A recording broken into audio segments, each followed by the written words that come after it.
There's many an elephant's graveyard in our land for steam locomotives.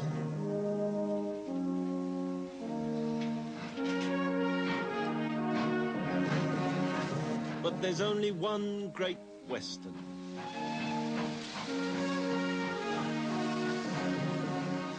GWR, God's wonderful railway. It was until a bunch of bureaucrats brought steam to its final demise, and the last loco commission, they called her the Evening Star.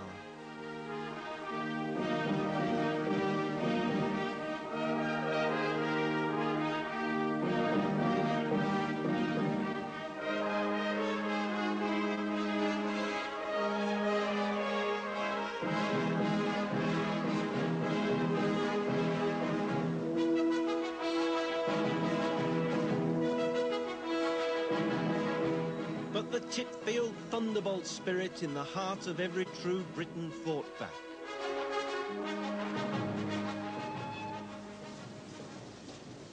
All over the country, the faithful few have grown into an army to fight for the salvation of steam.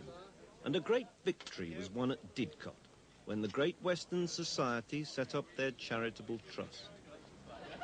On a good bank holiday, thousands come to see the show that should have closed in January 1948. It's just a few minutes before midnight, and very soon the signalman here will signal in the last Great Western Railway train to pass through Reading. It's very appropriate that we should be seeing this great transfer of ownership, probably one of the greatest the world has ever known, from a Great Western signal box. Because many of you will remember that when the... And it is a tremendous thing that that last steam locomotive should be built here in these great works at Swindon. Ladies and gentlemen, I now unveil this locomotive and christen it the Evening Star. The Society was formed in 1961, and today, among its 4,000 members, a new generation, reared on Space Invaders and pocket calculators, still keep the faith burning brightly. One of the pioneers of the revival at Didcot was Frank Bannion. Well, I'm sure it does go back to my 5th birthday when I was given an O-gauge model of a Great Western train. That first highlighted the Great Western in my eyes. The engines with their copper chimneys and their brass safety valves, and I think the splendid appearance that they normally had if they were on the express trains.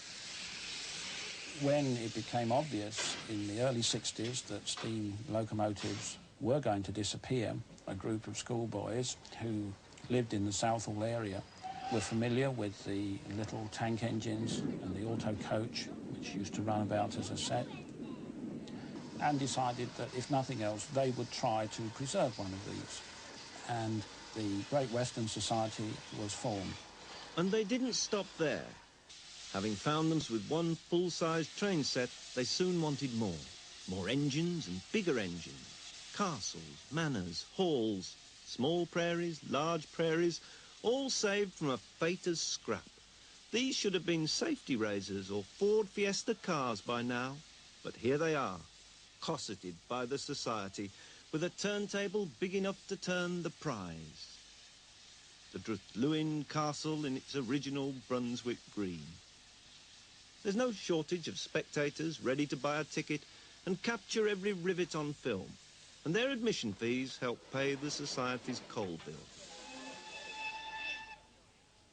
Here they do in the daytime what used to be done at night.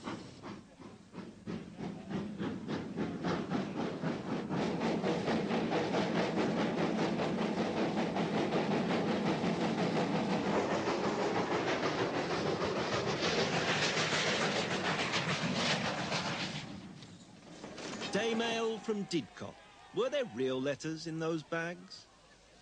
To pick up anything really heavy, there's a steam crane parked on the Society's tracks, but owned by one of the members, Gordon Thompson. Well, my interest in steam cranes really stems from when, as a child, I used to watch one in a local foundry, and it used to absolutely fascinate me. It was the same type that you see here now, but I never did buck up the courage to go and ask them could I have a proper look at it. However, my interest did remain, and then I heard about this particular steam crane, which was a firm of plywood manufacturers. The gentleman who took me to see the crane suggested that I write to the firm's board and make them an offer for it. So the offer I made was for 28 tons of scrap material, and they said, yes, they would accept my offer and invoice me for the crane straight away. Now that the restoration is virtually complete, it is good to see the machine used for basically what it was intended for. Very, very few industrial steam cranes exist at all.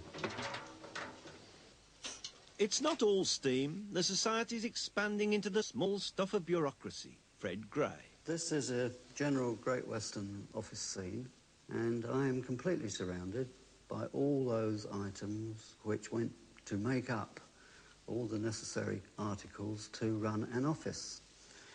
And, for instance, we have ink pots, and rather interestingly, this one is marked Go Great Western, and would have been used as a sort of giveaway item, like people give away ballpoint pens and various key tags and what have you. This enabled the Great Western to extend their publicity, and they were very economy-minded, even to the extent of when issuing typewriter ribbons in these very nice little tins, they were marked, return to the stationery department, Paddington. Immediately it is emptied. And as a servant of the Great Western Company, you'd be expected to wear a buttonhole on duty. Brunel set certain standards on his railway, and the Society at least intends to keep them, at weekends. I think Brunel was one of the greatest engineers that the country has produced, and some of the things that we are trying to do here at Didcot do relate directly to Brunel's activity, particularly, of course, the broad gauge work. Leading the navvies is Dave Hartland. We are the Taunton group of the Society, and we were lucky enough to find a large quantity of bridge rail track work at Burlescombe in Devon, and we've brought this up to Didcot, where we're now engaged in relaying it to Brunel's original ideas using longitudinal timbers and to his original broad gauge, 7 feet and 1/4 of an inch. 2, 3. Now, barring back under. One of the most exciting things about railway preservation is its ability to involve just about everybody. 2, 3, here. We have a chemist, a teacher, a gentleman from the patents office, engineers, a town planner. We're working amongst friends from all over the country, and it's rather nice to see so many people getting together and enjoying themselves on one particular project. If you're a plate layer, you must have a plate layer's hut to brew a good cup. So they built this one to approved Great Western design. Next on the agenda is building a replica broad gauge train. But first... Tee up, chaps!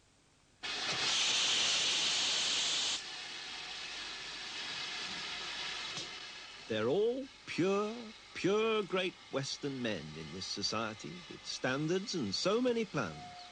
For years to come, their consorts and families will surely continue to take second place to this most seductive of man's mechanical creations, the steam locomotive, Great Western, of course.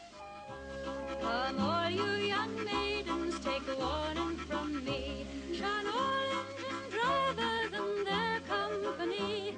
They'll tell you they love you and all kinds of lies, but the one that he loves is the train that he drives. He said, my dear Molly, oh, won't you be mine? Just give me the signal